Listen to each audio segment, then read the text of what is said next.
नींद क्यों रात भर नहीं आती, भूख क्यों मिटती नहीं, ये कैसी प्यास है जो बुझती नहीं। भूख, नींद, प्यास, जीवन के तीन ध्रुव कभी कभी अजीब उधेड़बुन में उलझ जाते हैं। जीवन एक पहेली बन जाता है। कहा गया है, एक है साधे सब सधे, सब साधे सब जाए। सच तो यह है कि भूख, प्यास, नींद, इनके ध्रुवीकरण के लिए चाहिए एक आशावादी मन। यानी भूख, प्यास, नींद पर 21 बैठती है आस। इस पहेली का एक और हल लेकर आज मन के मौसम में शामिल हो रही हैं डॉक्टर उषा सक्सेना। ये सुनाएंगी बुंदेली लोक कथा, कहानी आस माई की। तो उषा जी, बहुत स्वागत है आपका। नमस्कार। नमस्कार नीलम जी। फिर शुरू करें कहानी आस माई की। मंडावा राज्य का राजकुमार मानवेंद्र अत्यंत सुंदर और मोहक था। बुंदेलखंड में है मंडावरा राज्य। जी। इकलौता पुत्र होने के कारण राजा और रानी को बहुत लाडला था। अतिशय प्यार और दुलार के कारण बहुत शरारती हो गया था। जब खलियान में किसानों की फसल तैयार हो जाती तो वह तेजी से घोड़ा दौड़ाते हुए फसल रौंद डालता। उसका निशाना अचूक था। लकड़हारों के गट्ठर तीर मार कर गिरा देता था। कुम्हार के यहाँ जाकर आवा द्वारा तैयार किए गए बर्तन फोड़ डालता। राज के लोगों ने दुखी होकर राजा से शिकायत की। जी। प्रजा राजकुमार की शरारतों से बहुत परेशान थे। राजा ने बहुत सोच विचार कर निर्णय लिया। एक दिन जब राजकुमार शिकार खेलने गया था तो राजा ने महल के द्वार पर एक आज्ञा पत्र टंगवा दिया, हम्म। जिसमें लिखा था, राजकुमार, तुम्हें 2 वर्ष के लिए राज्य से निर्वासित किया जाता है। आशा है इतना समय तुम्हें अपने आप को सुधारने के लिए पर्याप्त होगा। जी। राजकुमार पहले तो आश्चर्य से भर उठा। थोड़ी देर बाद अपने घोड़े पर बैठकर राज्य छोड़कर चल दिया। हम्म। महारानी उसे मोहरें देती रहती थी, इस कारण उस पर पैसे की कमी नहीं थी।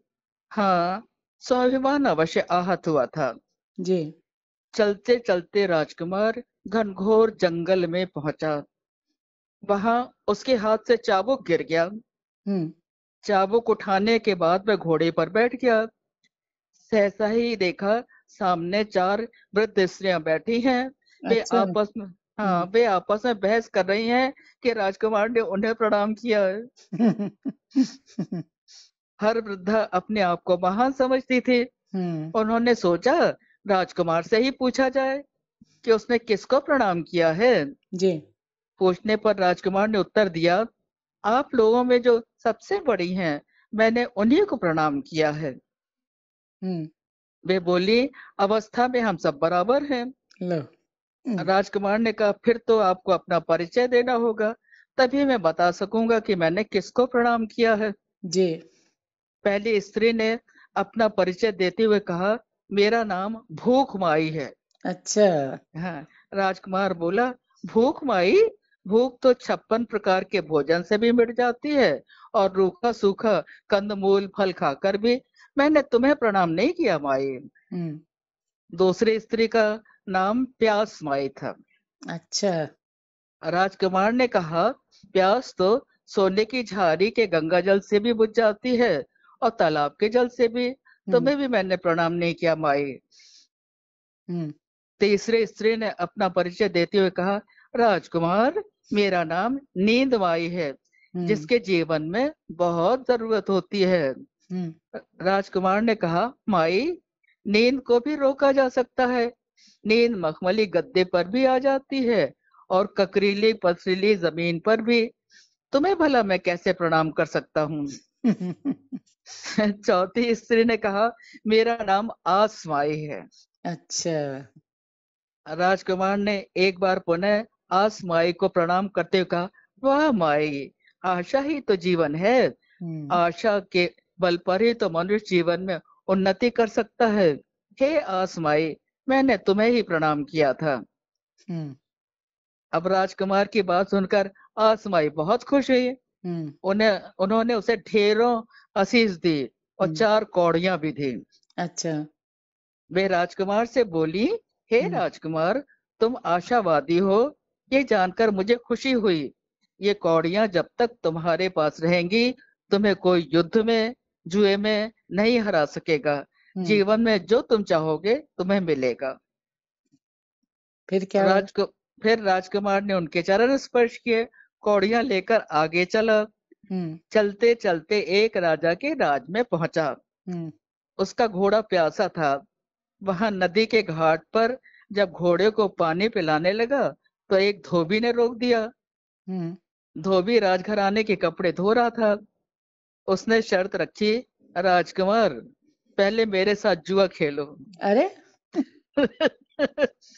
अगर जीत गए तो राजा के कपड़े ले लेना और घोड़े को पानी भी पिला देना, और हम्म। अगर हार गए तो तुम्हारा घोड़ा मैं ले लूंगा। हम्म। राजकुमार धोबी की बात सुनकर हैरान तो हो गया, फिर धोबी के साथ जुआ खेलने को तैयार हो गया। आस माई की कृपा से जीत गया, लेकिन राजा के कपड़े नहीं लिए।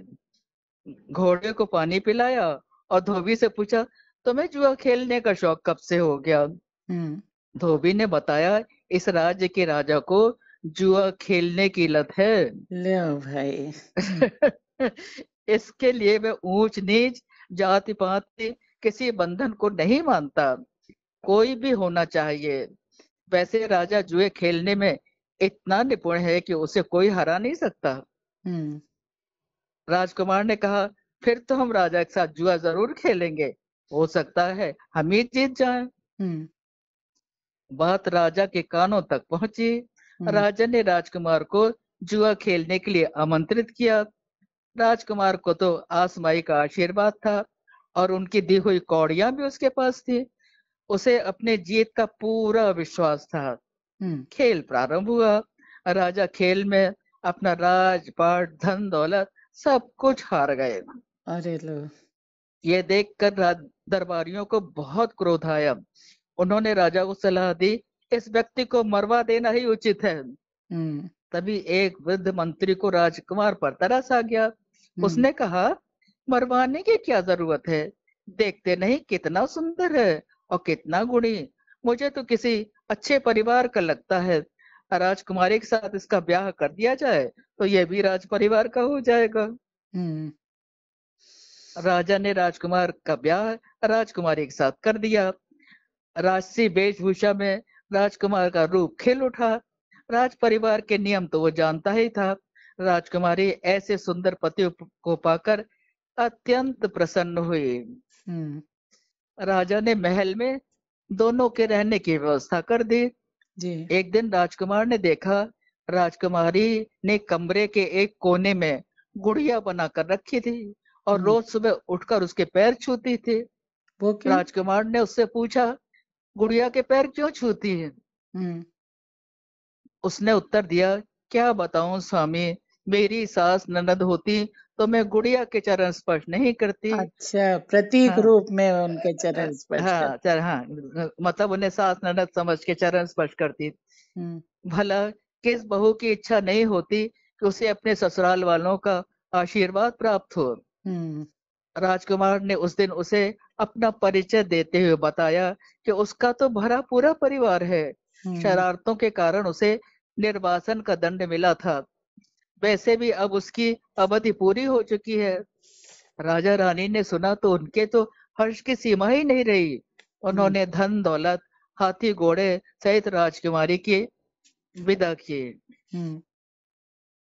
उधर राजकुमार के वियोग में रो रो कर उसके माता पिता की आंखें जाती रही थी। हम्म। राजकुमार के सेना समेत आगमन का समाचार जब उन्हें मिला, वे समझे कोई राजा आक्रमण करने आ रहा है।